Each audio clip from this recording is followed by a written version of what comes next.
तो हमने क्या देखा अभी तक कि कोई वेक्टर अगर हमें पता है तो उसको किस तरह से दो कंपोनेंट में ब्रेक कर सकते हैं, that is rectangular resolution of vector, हमने उसे बोला था।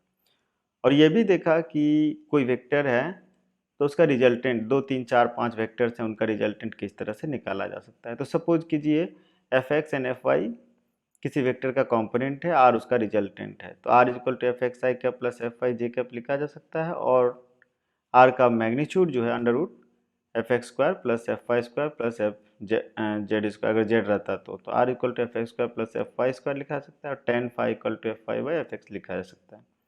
ये सब हम देख चुके हैं ऑलरेडी। अब एक एग्जाम्पल के थ्रू समझने का कोशिश करते हैं कि किस तरह से सॉल्व करते हैं। तो इस एग्जाम्पल में मैं क्या दिखा रहा हूँ, ये एक पार्ट ऑफ रेगुलर हेक्सागन है जो कि दिखाई दे रहा है, पार्ट ऑफ रेगुलर हेक्सागन है, और A B C D vector है। ये चार वेक्टर दिखाई दे रहा है आपका, एक वेक्टर, दो वेक्टर, तीन वेक्टर, चार वेक्टर। और ए बी सी डी क्या है इसका, इस वेक्टर का नाम हमने दिया हुआ है। क्वेश्चन है in the above vector diagram find the resultant of A B C and D vector. ये आपको क्लियर है। और क्या है, ये पोर्शन ऑफ रेगुलर हेक्सागन, ये भी बता दिया गया। जैसे ही रेगुलर हेक्सागन बता दिया गया तो उससे एक चीज़ क्लियर हो गया कि इनका मैग्नीट्यूड सेम है।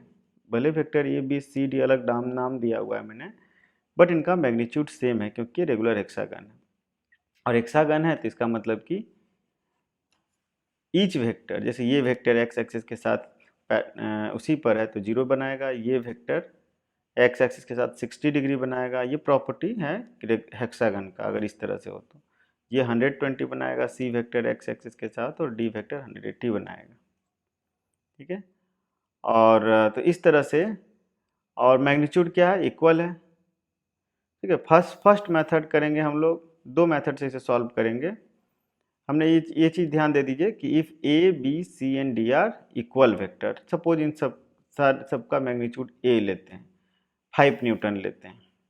सपोज कीजिए 5 न्यूटन एक फोर्स है, तो फोर्स वेक्टर एज्यूम कर लीजिए यहाँ पे, और ए बी सी डी चारों वेक्टर का जो मैग्नीट्यूड है, दैट मीन्स फोर्स का जो मैग्नीट्यूड है वो 5 न्यूटन है। डायरेक्शन तो रेगुलर हेक्सागन से पता चल जा रहा है कौन किस डायरेक्शन में है, कार्टेशियन में। तो फर्स्ट मेथड में क्या करते हैं, वही लिखते हैं जो फॉर्मूला अभी अभी हमने देखा, F X equal to A cos 0 degree. ये किसके लिए हो गया, इसके लिए हो गया। इसी तरह से बी, तो बी वेक्टर क्या है, बी वेक्टर का मैग्नीट्यूड भी ए है, तो ए बाहर में ऑलरेडी है, तो कॉस 60 केवल हो जाएगा। सी के लिए क्या हो जाएगा, प्लस कॉस 120, और डी के लिए प्लस कॉस 180 डिग्री। और ए सब में है, ए क्या है, ए बी सी डी का मैग्नीट्यूड है, जो कि यहाँ पे मैंने 5 न्यूटन दिया हुआ है। तो थोड़ी देर के लिए उस मैग्नीट्यूड को ए से मैंने डिनोट किया है, ए मतलब 5 न्यूटन। तो कितना हो गया, ये हो जाएगा आपका, ए कॉस 0 का वैल्यू 1 होता है, कॉस 60 का वैल्यू 1/2, कॉस 120 का वैल्यू -1/2, और कॉस 180 का वैल्यू -1। ये मैथ से आता है, आपको पता होना चाहिए। तो फिर क्या कर रहे हैं, इनका वैल्यू पुट कर दे रहे हैं, तो देख रहे हैं कि इसका वैल्यू हो जा रहा है कितना, 0। इसका वैल्यू 0 हो गया, मतलब ये कि इसका जो रिजल्टेंट आएगा उसका एक्स कंपोनेंट 0 होगा। इन चार वेक्टर्स का ए बी सी डी चारों को जोड़ेंगे तो जो एक्स कंपोनेंट है वो 0 है। तो इससे साबित होता है कि इसका रिजल्टेंट केवल वाई एक्सिस के अलोंग होगा। ठीक है। तो अब वाई कंपोनेंट निकालते हैं, ठीक उसी तरह से जिस तरह एक्स कंपोनेंट लगाएं, sine 0 plus sine 60 plus sine 120 plus sine 180, और इनका वैल्यू लिखते हैं। तो साइन 0 और साइन 180 का वैल्यू क्या हो गया, तो साइन 0 और साइन 180 का वैल्यू 0 होता है, तो ऐसे ही कट गया। और साइन 60 और साइन 120 का वैल्यू होता है √3/2 और √3/2, तो 2 बार आ जाएगा, तो ये हो जाएगा a√3। ठीक है। तो इस तरह से जो रिजल्टेंट वेक्टर हो गया वो एफ एक्स आई प्लस एफ वाई जे लिखेंगे, तो आई तो 0 है, सिंपली a√3 जे कैप लिख सकते हैं, एफ वाई न्यूटन। मैग्नीट्यूड हो जाएगा r equal to a√3 newton J cap. Vector में अगर लिखते हैं, r के ऊपर वेक्टर साइन देना चाहिए, तो अदरवाइज ये मैग्नीट्यूड है, तो simply 5 Newton along 5 Newton, simply 5 Newton लिख सकते हैं। ठीक है। अब आते हैं सेकेंड मेथड में। सेकेंड मेथड क्या है, सेकेंड मेथड है पॉलीगन रूल से हम इसे सॉल्व कर सकते हैं। आप दिमाग लगाइए पॉलीगन रूल से किस तरह से सॉल्व होगा। घड़ी देख करके 1 मिनट इस पर दिमाग लगाइए, उससे जल्दी आप जितना जल्दी बता सकें पॉलीगन रूल से। ठीक है, पॉलीगन रूल से डायरेक्टली आप बता सकते हैं कि जो ये एक पॉलीगन है जिसमें कि 4 साइड ऑलरेडी गिवन 1 2 3 4 और 5th साइड जो हो जाएगा वो डायरेक्ट इस पॉइंट से इस पॉइंट को जोड़ने वाला।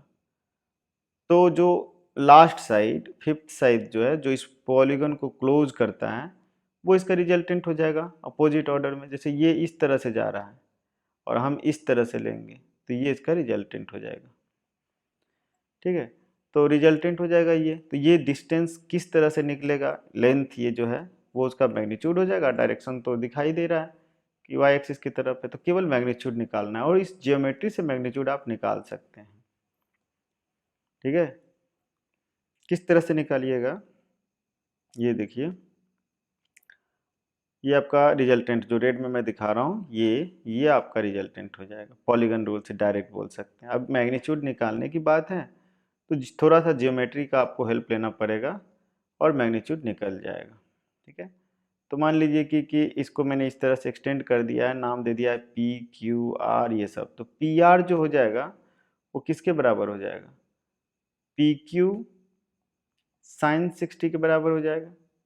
तो पी क्यू साइन 60 मतलब पी क्यू √3/2। ये क्या हो गया, पी आर का वैल्यू हो गया। और ठीक इसका डबल, पी आर का डबल जो है वो रिजल्टेंट का लेंथ है। जियोमेट्री, ये जियोमेट्री बताता है। तो ये हो जाएगा a√3।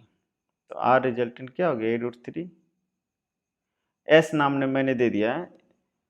ठीक है, तो a√3/2। तो पी आर जो है वो आर एस के बराबर होगा। एक एस नाम दे दे रहा हूँ मैं ऊपर में। ठीक है, तो ये क्या हो गया, आप पी एस जो हो जाएगा वो दो मैंने a√3/2 प्लस a√3/2 कह सकते हैं इसको। पी एस हो जाएगा a√3/2 प्लस a√3/2 जो कि केवल a√3 हो जाता है। ठीक है, इसका मतलब मैग्नीट्यूड, ये लेंथ पता चल गया। पी एस जो है वही लेंथ ये है वेक्टर का। तो इसका मतलब हो गया कि हमें पूरी तरह से रिजल्टेंट पता चल गया, इट इज a√3। डायरेक्शन क्या है, अलोंग द जे कैप। तो पॉलीगन रूल का भी हेल्प हम लोग ले सकते हैं जरूरत पड़ने पर। अब मैं एक एग्जांपल के थ्रू आपको बताऊंगा कि अगर अगर आपके पास बहुत सारे वेक्टर्स हैं, 3-4 वेक्टर्स जो कि कार्टेशियन कोऑर्डिनेट में है, तो उनका रिजल्टेंट कैसे निकाला जाएगा। ठीक है, तो बहुत सारे वेक्टर्स हैं, तो चलिए एग्जांपल को पहले देखते हैं, उसी से समझने की कोशिश करते हैं। ठीक है, मान लीजिए क्वेश्चन है find the resultant of all the vectors, force vector है सपोज, एज शोन बिलो। क्या है, देखिए ये आपके पास वेक्टर्स हैं। ठीक है, ये है, ये और ये 3-4 वेक्टर हैं आपके पास जो कि एक्स वाई कोऑर्डिनेट एक्सिस में आपको दिखाया गया है। तो ये 4 वेक्टर्स हैं। ठीक है, जो कि चारों का एंगल दिया गया है। सपोज एक है θ1 बनाता है वो f1 है, दूसरा θ2 बनाता है वो f2 है। ये θ1 θ2 एंगल किसके साथ बना रहा है वेक्टर, पॉजिटिव एक्स एक्सिस के साथ बना रहा है। ठीक है, इसी तरह से f3 जो है वो θ3 बना रहा है और f4 जो है वो θ4 बना रहा है, किसके साथ, पॉजिटिव एक्स एक्सिस के साथ। ठीक है, तो जो एंगल बना रहा है ये देखिए, इस यहाँ से यहाँ, फिर यहाँ से यहाँ दूसरा वेक्टर के साथ, फिर यहाँ से यहाँ तीसरा वेक्टर के साथ, और ये पूरा ऐसे करेंगे तो मतलब कि पॉजिटिव एक्स एक्सिस कैसे, इस तरह से होता है एंटी क्लॉकवाइज। तो पॉजिटिव एक्स एक्सिस के साथ एंगल बना रहा है f1 θ1, f2 θ2 और f3 θ3 और f4 θ4 बना रहा है। ठीक है, तो अब हम क्या करेंगे कि हमने देखा कि किसी भी फोर्स को एक्स एक्सिस में मैंने अगर θ1 बना रहा है तो नॉर्मली क्या होता है, f1 फोर्स का कंपोनेंट जिसके साथ थीटा बना रहा है उस तरफ cos थीटा हो जाता है, उसके परपेंडिकुलर sin थीटा हो जाता है। अब ब्यूटी ऑफ मैथमेटिक्स कह लीजिए, मैथमेटिक्स का ये ब्यूटी है कि अगर पॉजिटिव एक्स एक्सिस के साथ थीटा है, वो थीटा 90 डिग्री से कम है या 90 डिग्री से ज़्यादा है, 180 से कम है या 180 से ज़्यादा है, ठीक है, 270 से ज़्यादा है या 270 से कम है, किसी पे फर्क नहीं पड़ता है। एक ही चीज़ आपको ध्यान रखना है कि ये जो थीटा है वो पॉजिटिव एक्स एक्सिस के साथ होना चाहिए। ठीक है, अगर ऐसा है तो आप डायरेक्ट लिख सकते हैं कि F1 का जो x कंपोनेंट होगा वो होगा F1 cos थीटा 1, F2 का x component F2 cos theta 2 and so on. ठीक है, तो ये एक मेथड है। ठीक है, x component of F1 F1 cos theta 1, similarly x component of F2 cos theta 2, similarly x component of F3 is F3 cos theta 3 and x component of F4 is F4 cos theta 4। Clear. और इसी तरह से y component जो होगा F1 का F1 sin theta 1 and so one. ठीक है, तो ये क्लियर हो गया कि किस तरह से हो रहा है। अब क्या है कि x कंपोनेंट मैंने सारे वेक्टर्स का निकाल लिया और y कंपोनेंट भी सारे चारों वेक्टर का निकाल लिया। तो इसमें क्या है, थीटा 1 थीटा 2 थीटा 4 क्या है, थीटा 3 थीटा 4, ये क्या है, ये पॉजिटिव x के साथ जो वेक्टर एंगल बना रहा है वो एंगल है। ठीक है, तो अब मैं क्या करूँगा कि टोटल x कंपोनेंट के साथ x कंपोनेंट एक साथ जोड़ दूंगा और उसे कहूँगा कि ये क्या है, टोटल x कंपोनेंट। ये हो जाएगा रिजल्टेंट का x component, total y component, चारों वेक्टर का y कंपोनेंट जोड़ दूंगा तो कहूँगा कि ये रिजल्टेंट का y कंपोनेंट है। ठीक है, तो what is the x component of total vector, total x component हो गया कितना, सारे x कंपोनेंट को जोड़ दो, F1 cos theta 1 plus F2 cos theta 2 and so on. Similarly y component भी हो जाएगा, जोड़ दीजिए। देखिए F1 sin theta 1 plus F2 sin theta 2 plus F3 sin theta 3 and so on. ठीक है, तो x कंपोनेंट जो है कंपोनेंट टोटल का, टोटल मतलब रिजल्टेंट का, चारों को जोड़ने से जो आएगा उसे सपोज f सफिक्स x बोलते हैं। ठीक है, तो fx क्या हो जाएगा, f सफिक्स x fx हो जाएगा इनका सम, fi cos theta i, mathematics के शॉर्ट फॉर्म में समी सिग्मा फॉर्म में लिखा जाता है।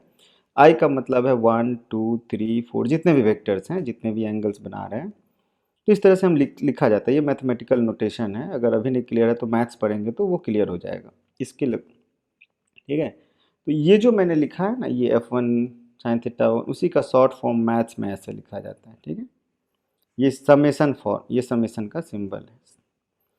तो क्या हो गया, इसी तरह से एफ वाई हो जाएगा F I sine theta Y, I equal to 1 2 3 4 जितने भी वेक्टर्स होंगे वो रहेंगे। तो रिजल्टेंट वेक्टर क्या हो जाएगा, एफ एक्स एफ वाई पता हो गया, तो हम लोग रिजल्टेंट वेक्टर लिख सकते हैं F X I cap plus F Y J cap. ठीक है, या रिजल्टेंट वेक्टर का मैग्नीट्यूड क्या लिख सकते हैं, देखिए रिजल्टेंट वेक्टर एफ एक्स और एफ वाई हो गया, एक्स और वाई कॉम्पोनेंट पता है तो R is equal to F X I cap plus F Y J cap. और रिजल्टेंट आर जो है, आर वेक्टर का मैग्नीट्यूड क्या होगा, under root F X square plus F Y square. और सपोज कि ये जो रिजल्टेंट है वो एक्स एक्सिस के साथ कोई एंगल बनाता है फाई, तो हम लोग लिख सकते हैं tan phi is equal to F Y upon F X. Clear है, तो इस तरह से हम निकाल सकते हैं रिजल्टेंट वेक्टर। अगर हमारे पास 2 3 10 20 50 कितने भी वेक्टर्स हों, तो कार्टेशियन कोऑर्डिनेट में मतलब रेक्टेंगुलर रेजोल्यूशन में ब्रेक करके फिर उनका एक्स कंपोनेंट, वाई कंपोनेंट और अगर 3D रहा तो जेड कंपोनेंट एक साथ जोड़ करके निकाला जा सकता है। ठीक है, हम नॉर्मली इस समय क्या 2D पढ़ रहे हैं इसलिए जेड कंपोनेंट को नहीं ले रहे हैं, बट जेड कंपोनेंट भी लिया जा सकता है। क्लियर है।